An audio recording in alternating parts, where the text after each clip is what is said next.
नमस्कार दोस्तों। एनसीपी नेता अजीत पवार की अगुवाई में महाराष्ट्र सरकार में जो 9 मंत्री बने हैं उनमें कम से कम 4 नेताओं या उनके परिवार के खिलाफ ईडी या एंटी करप्शन ब्यूरो की जांच चल रही है। इनमें deputy CM Ajit Pawar, cabinet मंत्री छगन भुजबल, हसन मुश्रीफ और आदिति तटकरे के पिता सुनील तटकरे शामिल हैं। विपक्षी पार्टियां अजीत पवार के अचानक सरकार में शामिल होने को इन जांच से भी जोड़ रही है। हालांकि एक प्रेस कॉन्फ्रेंस में छगन भुजबल ने कहा कि विपक्षियों का आरोप है कि मुकदमों के दबाव में हमने सरकार को समर्थन देने का फैसला लिया है, लेकिन अजीत दादा पर तो कोई केस ही नहीं है। मेरे खिलाफ जो सबसे बड़ा केस था वो बंद हो चुका है। तो क्या है इन सबकी सच्चाई? चलिए थोड़ा सा प्रकाश डालते हैं इनके अतीत पर। शुरुआत करते हैं अजीत पवार से।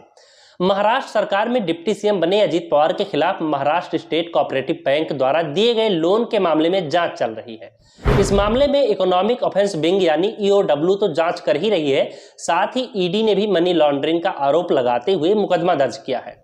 साल 2019 में महाराष्ट्र में कांग्रेस, एनसीपी और शिवसेना की अगुवाई में महाविकास अघाड़ी की सरकार बनने के कुछ ही महीने बाद सितंबर 2020 में ईओडब्ल्यू ने कहा था कि उसे अजीत पवार के खिलाफ कोई सबूत नहीं मिले, लेकिन ईडी ने ईओडब्ल्यू के इस स्टैंड को खारिज कर दिया।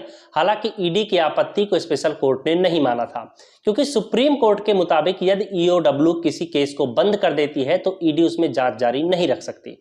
बाद में स्पेशल कोर्ट में ईओडब्ल्यू की क्लोजर रिपोर्ट पर कोई फैसला लेती, इससे पहले ही जून 2022 में सरकार बदल गई और ईओडब्ल्यू का स्टैंड भी चेंज हो गया।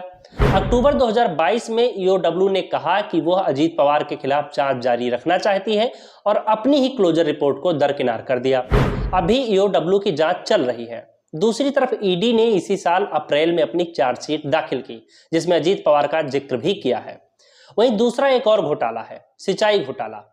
अजीत पवार के खिलाफ कथित सिंचाई घोटाले में भी जांच चल रही है।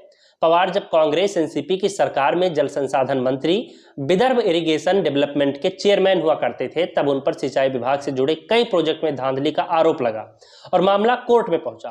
कोर्ट के आदेश पर महाराष्ट्र की एंटी करप्शन ब्यूरो यानी एसीबी ने उनके खिलाफ जांच शुरू की। 2019 में जब महाविकास अघाड़ी की सरकार बनी तब एसीबी ने उन्हें क्लीन चिट दे दी थी।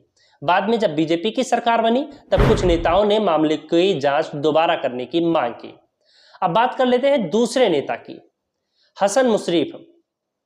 कैबिनेट मंत्री बनने वाले हसन मुश्रीफ के खिलाफ Sarsenapati Santaji Ghorpade sugar factory limited और परिवार से जुड़ी दूसरी कंपनियों के मामले में ईडी की जांच चल रही है। बॉम्बे हाई कोर्ट और मुंबई के स्पेशल कोर्ट में सुनवाई के दौरान मुश्रीफ ने दावा किया था कि उनके खिलाफ जानबूझकर साजिश रची गई है और ईडी ने केस में फंसाया है ताकि राजनीतिक करियर खत्म कर दिया जाए। इसी साल अप्रैल में विशेष अदालत ने मुश्रीफ की अग्रिम जमानत याचिका खारिज कर दी थी। इसके बाद उन्होंने बॉम्बे हाई कोर्ट का रुख किया, जहां से उनकी अग्रिम जमानत कई बार बढ़ा दी गई, उन्हें राहत दी गई। पिछले सप्ताह ही मुश्रीफ की अग्रिम जमानत 11 जुलाई तक के लिए बढ़ाई गई थी। दूसरी तरफ मुश्रीफ के 3 बेटों की अग्रिम जमानत याचिका भी अभी ईडी और स्पेशल कोर्ट के सामने लंबित है।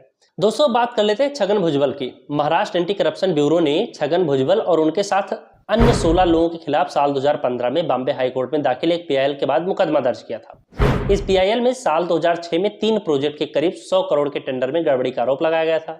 तब छगन भुजबल राज्य के पीडब्ल्यूडी मंत्री हुआ करते थे और तीनों प्रोजेक्ट, जिसमें दिल्ली में महाराष्ट्र सदन बनाना, मुंबई में रीजनल ट्रांसपोर्ट ऑफिस बनाने की बिल्डिंग और मालाबार हिल में स्टेट गेस्ट हाउस बनाने का ठेका चमनकर डेवलपर्स को मिला था। छगन भुजबल के खिलाफ ईडी ने मनी लॉन्ड्रिंग का भी केस दर्ज किया था। इस मामले में 2 साल जेल में रहने के बाद उन्हें जमानत मिली थी। साल 2021 में जब राज्य में महाविकास अघाड़ी की सरकार थी तब स्पेशल अदालत ने छगन भुजबल और अन्य आरोपों से बरी कर दिया था। बाद में इसी साल एक एक्टिविस्ट ने फिर बॉम्बे हाई कोर्ट का रुख किया। फिलहाल मामला कोर्ट में पेंडिंग चल रहा है। अगले नेता की बात करते हैं, आदिति तटकरे के पिता Sunil Tatkare. Anti corruption bureau जिस कथित सिंचाई घोटाले में अजीत पवार के खिलाफ जांच कर रही है, उसमें कैबिनेट मंत्री बनने वाली आदिति तटकरे के पिता सुनील तटकरे का भी नाम है। साल 2017 में एंटी करप्शन ने जो चार्जशीट दाखिल की थी उसमें तटकरे को आरोपी नहीं बनाया था, लेकिन अधिकारियों का कहना है कि इस मामले में अभी एक अलग चार्जशीट दाखिल की जाएगी। इससे पहले साल 2012 में ईडी भी इस मामले में तटकरे के खिलाफ इसी मामले में प्राथमिकता की जांच शुरू की थी। दोस्तों, अब बात कर लेते हैं प्रफुल्ल पटेल की। अजीत पवार के सरकार में शामिल होने के बाद अटकलें लग रही कि एनसीपी नेता प्रफुल्ल पटेल केंद्र में मंत्री बन सकते हैं। हालांकि इस बात में कितनी सच्चाई है ये कुछ कहा नहीं जा सकता, लेकिन पटेल पर भी मनी लॉन्ड्रिंग मामले में ईडी के रडार पर बने हुए हैं। आरोप है कि यूपीए सरकार में सिविल एविएशन मिनिस्टर रहते हुए प्रफुल्ल ने कथित तौर पर कई गड़बड़ियां की, जिसमें विदेशी एयरलाइंस को प्रॉफिटेबल रूट देने से लेकर एफडीआई से जुड़े मामले शामिल हैं। हालांकि सीबीआई और ईडी ने अपनी एफआईआर में प्रफुल्ल पटेल का नाम नहीं लिया था, लेकिन ईडी एक बार उनसे पूछताछ कर चुकी है। 1 मई 2019 को जब ईडी ने अपनी चार्जशीट दाखिल की, तब इसमें भी पटेल का जिक्र किया था, लेकिन वो भी आरोपी के तौर पर नहीं बल्कि दीपक तलवार के डीलर दोस्त के तौर पर। तो दोस्तों, ये है पूरी कहानी।